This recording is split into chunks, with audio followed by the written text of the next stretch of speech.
थे कि यादें बना रहे थे। मेरे बेटे ने तो एक भोपू ले लिया था और वो भोपू बजा बजा के रास्ता क्लियर कर रहा था कि मैं और मेरा मम्मा आ रहे हैं, रास्ता खाली करो। और वो अपनी दुनिया में मगन था और यहाँ एक फैमिली अपनी यादें बनाती हुई जो बहुत अच्छी लगती। मेरा बेटा भी जिद कर रहा था कि मुझे भी खिंचाने। मैंने कहा बेटा तुम्हारा मैंने खिंचाया। एक भैया थे जो यहाँ पर बैठे हुए थे, एक चावल के दाने पर नाम लिखने के लिए एक लॉकेट बना रहे थे जिसमें चावल के दाने पर नाम लिख रहे थे। और मैं उनको देख के हैरान हो गई कि भाई इतने छोटे से चावल पे आप नाम कैसे लिख सकते हो, लेकिन उन्होंने लिखा। उसके बाद हम नीचे उतर आए। नीचे उतर आने के बाद हमने गाड़ी की, गाड़ी जो लहरा मार के हमें लेकर नीचे आ रही थी ना भाई, बहुतों की उल्टी हुई।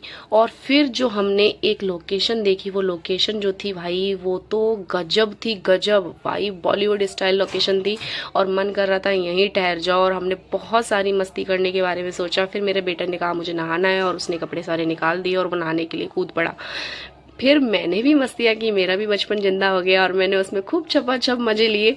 और मेरा मन कर रहा था कि यहाँ से ना जाऊँ, यहीं बैठकर यहीं अपने जीवन काट दूँ, क्योंकि इतना प्यारा नज़ारा था, इतना अलोन फील, इतना सुकून मिल रहा था यहाँ पर कि पूछो मत। और मैं लहरा रही थी हवा में, मजे आ रहे थे मुझे। और मैं कह रही थी मैं यहाँ से वापस ही नहीं जाऊँगी, यहीं मस्तियाँ करती रह जाऊँगी। और मैंने बहुत सारी पिक खिंचाई, बहुत सारी मस्ती की। फिसलने का भी डर लग रहा था क्योंकि पत्थरों में भाई काई वगैरह भी होती है, तो संभल कर, लेकिन भाई कुछ नहीं। उसके बाद हमें भूख लग रही थी और हमने फिर रास्ते पे एक रेस्टोरेंट ढूंढा जहां हमने अपनी गाड़ी पार्क की। और गाड़ी पार्क करने के बाद हम एक रेस्टोरेंट में आए जहां सब लोग अपने भूख को शांत करने की कोशिश में थे और सब अंदर बैठ के खाना खा रहे थे। लेकिन मैं अपना ब्लॉग बनाने में मगन थी और मैंने ब्लॉग बनाने के लिए बाहर घूमने लगी। और इनमें से एक जो झोपड़ी थी उसमें हम खाना खाते। मेरा बेटा जो है वो थोड़ा नाराज था मुझसे और वो मुझसे नाराज हो रहा था और मैं उसे रो रो कर मनाने की कोशिश कर रही थी। तो मेरा बेटा बोलता है मम्मा रहने दो, मगरमच्छ के आंसू मत दिखाओ मुझे। वो नाराज का नाराज ही रहा, लेकिन मैं उसे मनाने के लिए बोली, मैंने कि चल तेरा एक वीडियो बनाती हूँ, तू टेंशन मत ले। और उससे वो खुश हो गया और उसकी वीडियो बनाने के लिए मैंने उसको बोला कार में जा। जब वो कार से उतरा भाई, वो तो ऐसे स्टार्ट कर रहा था जैसे कितना बड़ा नवाब होगा। और उसने दरवाजा बंद किया। फिर वो खुश। फिर हम आए नानक सागर।